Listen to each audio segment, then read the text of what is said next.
And if you ever do go to Paris, take some extra money for the clothes shopping. It's amazing. And try and also pack an extra pair of Self-Esteem. Yeah, you'll need it when you shop with the French, because they're not your friends. Is how much people trust the traffic lights. I have never seen anything like it.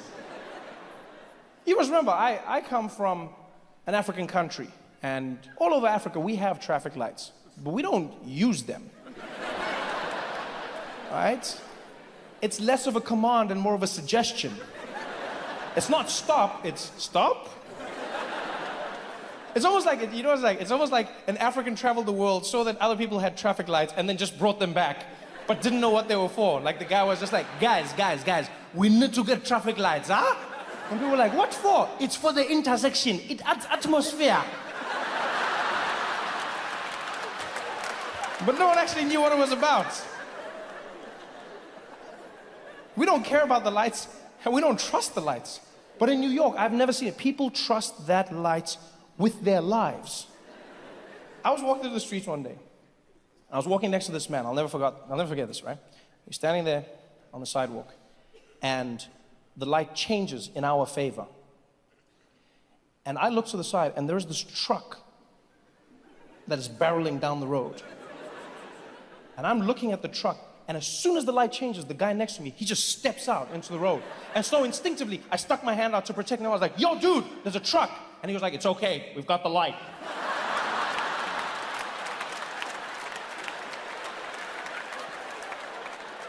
I said, yeah, and he has a truck. In a game of rock, paper, scissors, you lose. But he was so confident. He was like, it's okay, we got the light. Come on, let's go. And he walked out there. He didn't just walk out. He stared that truck driver down as he was crossing, just looking at him like, I've got the light. I've got the light. You know I've got the light. You know I've got that light. I was running behind him all apologetic. I'm sorry, I'm sorry. I would have stopped. I'm sorry, I've never done this before. White people love being flabbergasted. Come on. You know exactly what I'm talking about. Have you ever seen when a white person's having like a bad day, something's gone wrong, and they always do that thing with their face, they just get flabbergasted, it's like, oh.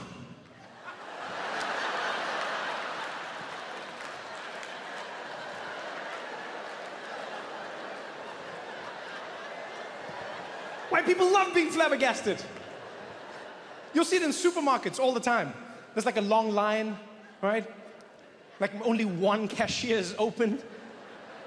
Everyone's standing there patiently. There'll always be one white person who pops out like,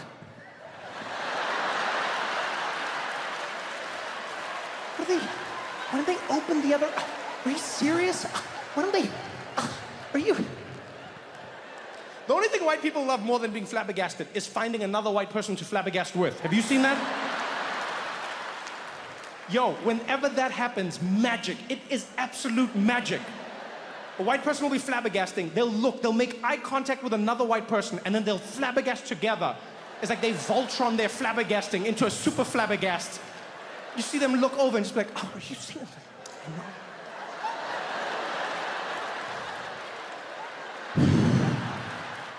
So, fast forward many decades, we're in Edinburgh, Scotland.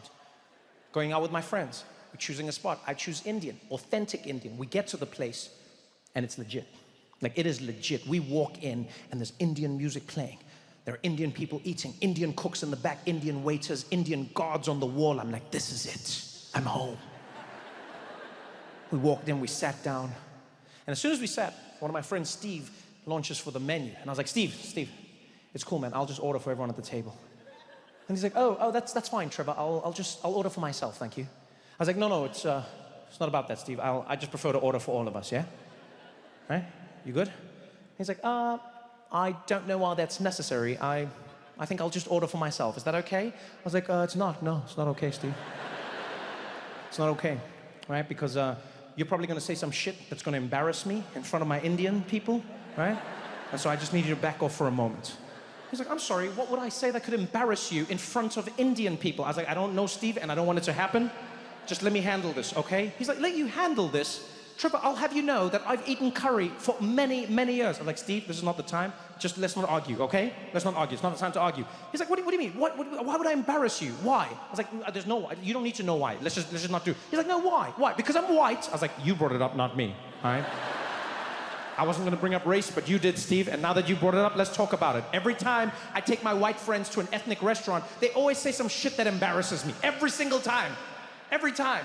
Either they don't know how to pronounce the food, or they'll say some random shit. They'll be like, can I get that one, the papadums? What do you call these ones? You know, they'll be like, can I get this one, but not spicy? Kill yourself! Can I get the curry, but not spicy? Kill yourself! How are you gonna ask for curry, but not spicy? That's the whole point of curry. You want curry without the spice. Would you go to a sushi restaurant and ask for them to have the fish slightly boiled? No, I don't want the spice. Your forefathers went around the world killing people for the spice. Now you don't want it? Shut up and eat the spice, Steve. Now these days when you're driving around, all you hear is trap music. That's the big thing you hear is trap. That's the new music on the radio. It's really fun, trap. I don't understand what they're saying, but I enjoy it, you know? Yeah, every single song is the same. Every trap song to me sounds like a toddler complaining about life. That's all I hear when I listen to trap songs. Every time a trap song plays on the radio, I think of my little brother. He'll go outside, he'll like hurt himself, he'll come back crying, and it sounds like every single trap song ever. He'll like walk in like, and I'll be like, yo, Isaac, what happened, buddy? He'll be like, get him a boy, oh,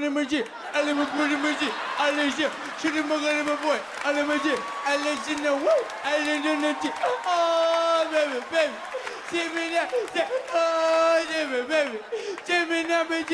And I'll be like, yo, dude, slow down. I thought you were playing with your friends. What happened? All my friends are dead. With me to the end. All my friends are dead now. Give me to the end now. I'm trying to lead you. I'll be like, yo, go talk to your mom, man. I don't know what you're saying. Go talk to your mom. And when I found out that Daniel Craig no longer wanted to be James Bond, I was heartbroken. Until I heard that at the top of the list, the potential replacement was a man by the name Idris Elba. And I lost my mind. You can hear the ladies, I mean, like, yeah, you know, yeah. And that's what James Bond needs. A ladies' man and a man's man, and Idris has that. You know, he's strong. He's charming, you know, he's got that quiet thing, oh yeah, you know, Idris Elba, oh yeah, you know, Idris Elba, you know, oh yeah, you could just see him playing the dapper spot, and as soon as it was announced, everyone was excited until the comment section of the internet came in. Idris Elba, James Bond, and the comment section was like, actually, Idris Elba could not play James Bond. And we were like, why? They're like, because,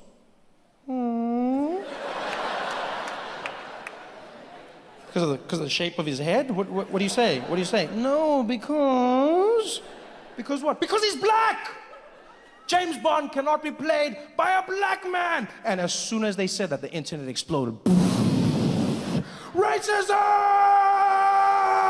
And immediately that happened. I jumped in. I don't even know what it's about half of the time. I just jump in. You just hear racism and I rep my side. I'm just like, racism, racism! Ah, you guys will explain it later. Racism! And I was in there and I was like, what the hell's going on? And they're like, James Bond could not be played by Idris Elba because Idris Elba is a black man and James Bond is white. I was like, well, actually, James Bond is a fictional character and so we can be played by anyone because it is fiction. And they were like, well, when you think about it, James Bond was based on a real man who was white and so he should be played by a real white man. And I was like, well, that just doesn't make sense because if you think about it, Jesus was technically a black man, but he gets played by a white man.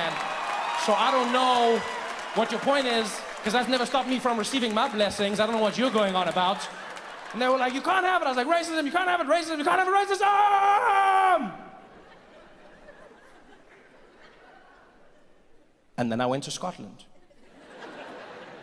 I realized that maybe, just maybe, I hadn't given the argument enough thought. Because I love Idris Elba. I want him to play Bond. But if you think about it, James Bond often operates in places like Scotland and the UK and Europe. Because that's where most supervillains choose to reside. I'm assuming it's for tax purposes.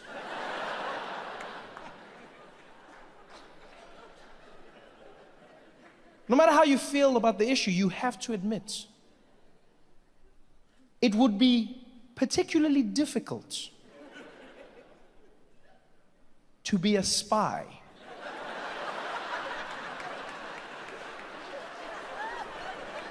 when you are the only black person in town. Every woman in this room has a trick that works on every man. And right now I know a lot of the women like, shut up, Trevor, shut up, shut up, shut up, shut up, shut up, shut up, shut up, shut up, shut up, shut up, shut up. It's a beautiful, subtle technique. Yeah. You'll be out having lunch or something, and some guy will come up to the table, he's buff, works out, you know, looks really good. He's like, oh my God, Michelle? Michelle? It's like, oh, Justin? Oh my God, wow, how are you? And they're like, who the hell is Justin? What's going on? He's like, this is crazy, I can't believe this, twice in 2 weeks? And they're like, twice? When was once? Who is this? I know, oh my God, oh, how are you? I'm doing good, man, we gotta catch up sometime. We gotta talk about college. I was thinking about it the other day. We were so crazy in college. You remember that night? You remember that night? And you're like, you went to college? What's going on here? She can feel your ego slowly withering like a raisin in the sun. And she won't look at you.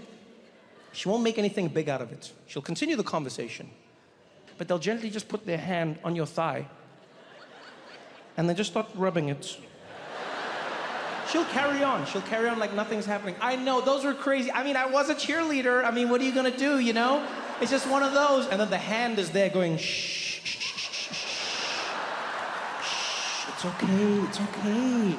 And so the best and worst experience I had learning American happened to me when I first moved to the US. I lived in California, in Pasadena, when I first came to the United States, right? And the reason I lived in Pasadena is because that's where I knew my first American friend, a guy by the name of David Maya. He came to South Africa to film a documentary. We became the best of friends. And one day we were hanging out in Dave's apartment. And Dave's chilling on his beanbag. And he looks over at me and he's like, Trevor, dude, I don't know about you right now, but I'm starving. I said, I think you mean you're hungry, Dave. I said, what? I said, it doesn't matter, what do you want to eat? So you know what I'm craving right now, man? I'm craving tacos. I was like, oh, that sounds like fun. Let's do it, man. Let's go to tacos. What? Isn't that the restaurant you're craving? Tacos? Are you being serious right now?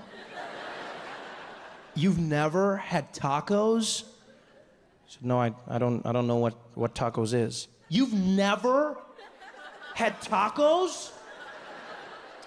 My answer hasn't changed from now, Dave, no.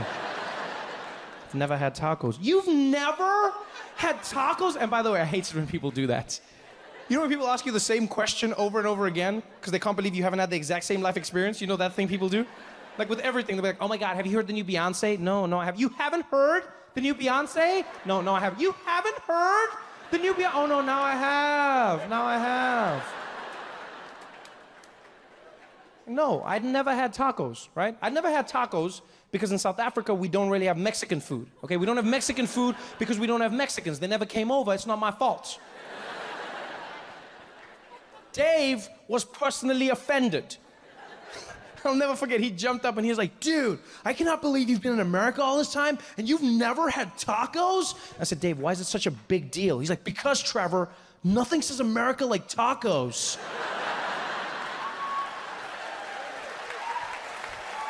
I said, really? Nothing says America like Mexican food? And if you ever do go to Paris, take some extra money for the clothes shopping. It's amazing. And try and also pack an extra pair of Self-Esteem. Yeah, you'll need it when you shop with the French, because they're not your friends. Yeah, I've never been to a country where you are truly on your own when you're shopping. Like, you walk into a store, nobody helps you, nothing. You don't know who works there, you don't know who's doing anything. Literally, it's like undercover employee. You just walking